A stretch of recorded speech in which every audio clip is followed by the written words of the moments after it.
AP ప్రజలతో విభేదాలు లేవని ఆంధ్ర నాయకులతోనే పంచాయతీ అంటూ తెలంగాణ రక్షణ సేన అధ్యక్షురాలు కవిత అన్నారు.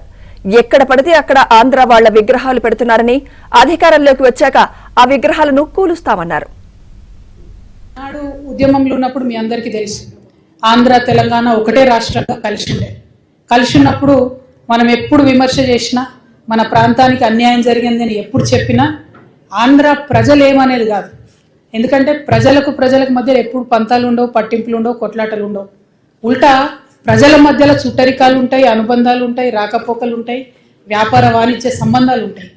ఆనాడు ఉమ్మడి ఆంధ్రప్రదేశ్లో ఉన్నప్పుడు తెలంగాణ వాదులం మనం ఏ ఒక్క చిన్న విమర్శ చేసినా మన మీద గట్టిగా విరుచుకుపడ్డది ఎవరు అంటే ఆంధ్ర రాజకీయ నాయకులు. మరి ఇవాళ ఏం జరుగుతుంది? ఇవాళ ఇప్పుడున్నటువంటి ముఖ్యమంత్రి అదే ఆంధ్ర రాజకీయ నాయకుల ఏజెంటు మనకి ఇక్కడ ముఖ్యమంత్రిగా ఉన్నారు. దానివల్ల ఏం జరుగుతుంది? గత 10 ఏళ్లలో 12 ఏళ్లలో అంతకుముందు ఉన్న ప్రభుత్వం అధికారంలో ఉన్నప్పుడు ఏమైంది ఏం కాలేదని పక్కన పెడితే ఒక భయం ఉంటుండే, ఒక లైన్ దాటొద్దు, తెలంగాణ వాదాన్ని కించపరిచే విధంగా వ్యవహారం చేయొద్దు అనే ఒక భయం, ఒక కట్టుబాటు ఉండే. ఇప్పుడేం జరిగింది? ఎక్కడ పడితే అక్కడ అడ్డగోలుగా ఆంధ్రోళ్ళ విగ్రహాలు పెట్టుకుంటూ, ఎక్కడ పడితే అక్కడ ఎవరు పడితే వాళ్ళు ఇష్టం వచ్చినట్టు మాట్లాడారు. ఈ 13 ఏళ్లలో అంత పెద్ద నాయకులు అన్ని పార్టీలు అధికారంలోకి వచ్చినా అక్కడ కనీసం రాజధాని నగరం కట్టుకోలేకపోయినారు ఇప్పటి వరకు వాళ్ళు. అంతకుముందు ఆంధ్ర తెలంగాణ ఎందుకు కలిసినాయి? తెలంగాణ చక్కగా ఉన్న తెలంగాణ ఎందుకు ఆంధ్రలో వచ్చి కన్నేసి కలుపుకున్నారు? ఎందుకంటే ఇక్కడ రాజధాని బాగుంది కాబట్టి, కర్నూలులో మేము గుడారాలలో ఉంటున్నాం కాబట్టి మేము తెలంగాణలో కలవాలి, తెలంగాణతో కలుపుకోవాలని చెప్పి ఆనాడు మాట్లాడారు. ఇవాళ ఏం జరుగుతుంది? మరి 2 రాష్ట్రాలు అయిపోయినాక అక్కడ రాజధాని కట్టుకున్నారు, వాళ్ళు కట్టుకోలేకపోయారు. 2 పార్టీలు కూడా విఫలమైనవి. ఇప్పుడు ఉన్నటువంటి ఆంధ్రప్రదేశ్ ప్రభుత్వం ఏదైతే సంకీర్ణ ప్రభుత్వం ఉన్నదో, బీజేపీ, పవన్ కళ్యాణ్ గారు, టీడీపీ, వీళ్ళందరూ కేంద్రంలో వాళ్ళకు కొంత అధికారం ఉంది కాబట్టి ఏం చేసిండ్రు? పార్లమెంట్లో అమరావతియే మా రాజధాని అని బిల్లు పాస్ చేసుకున్నారు. ఎంత విచిత్రం అంటే, భారతదేశంలో కేంద్ర ప్రభుత్వం పెత్తనం ఉండొద్దు రాష్ట్రాల విషయంలో అని మనం మాట్లాడుకుంటాం. కానీ అక్కడ ఏం చేసిరు? వాళ్ళు అసెంబ్లీలో తీర్మానం చేసుకోవాలి రాజధాని ఎక్కడని. తీర్మానం చేసుకోకుండా పార్లమెంట్లో తీర్మానం చేశారు. చేయంగానే ఏమైంది? అపోజిట్ ఉన్నటువంటి జగన్మోహన్ రెడ్డి గారు, మీరు హాస్పిటల్ కట్టరు, ఇప్పటికీ మీ ప్రజలకు కావాల్సిన వసతులు ఇయ్యరు, మీ రాజకీయ అవసరాల కోసం మాత్రం తెలంగాణ మీద పడేస్తారు. ఇది కరెక్ట్ కాదు. మేము గమనిస్తున్నాం. తెలంగాణ వాదులం రాజకీయంగా పరిణితి చెందినటువంటి వాళ్ళం. మీరేదో రెచ్చగొట్టగానే మేము రెచ్చిపోయి మేము ఇడికెళ్ళేదో అంటాం అనుకున్నారు. కానీ ఇక్కడ వాళ్ళ ఏజెంట్ ముఖ్యమంత్రి గారు ఉండడం వల్ల నష్టం ఏం జరుగుతుందంటే, రకరకాల విగ్రహాలు పెడుతున్నారు. నేను ముందే చెప్పిన, నేనైతే పాత నాయకులంతా మంచిదని కాదు. ఇట్లనే మీరు ఊకే చేసిండ్రంటే మేము ఖచ్చితంగా అధికారంలోకి వస్తాం, అన్ని విగ్రహాలు బిడ్డ పలగొట్ట ఆంధ్రాకి పార్సల్ చేస్తాం. నేనైతే అంత ఓపిక మంత్రాలని కాదు, అంత విశాల హృదయం లేదు నాకు. ఎందుకు ఈ మాట చెప్తా ఉన్నా అంటే, రావచ్చు పోవచ్చు, రొయ్యలు అమ్ముకోవచ్చు, రావచ్చు పోవచ్చు, షూటింగ్లు చేసుకోవచ్చు, రావచ్చు పోవచ్చు, సినిమాలు తీసుకోవచ్చు. వ్యాపారవేత్తలకైతే ఎర్ర చివాచి వేసి వెల్కమ్ చేస్తాం. ఎందుకంటే స్విట్జర్లాండ్ అని కాలు పట్టుకొని, యూకే అని కాలు పట్టుకొని, జపాన్ అని కాలు పట్టుకొని ఇడికి రాండయ్య భూములు ఇస్తాం అంటున్నాడు.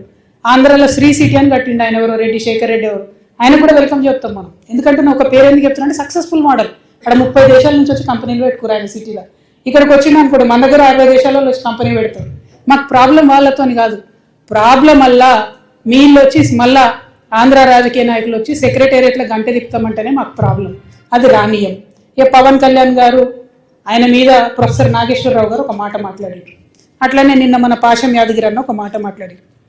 మాట్లాడంగానే ఇక్కడ వాళ్ళ ఏజెంట్ ఉన్నాడు కాబట్టి ఆంధ్ర పోలీసు వాళ్ళు మా మేధావులు ఇంటికి వస్తారు.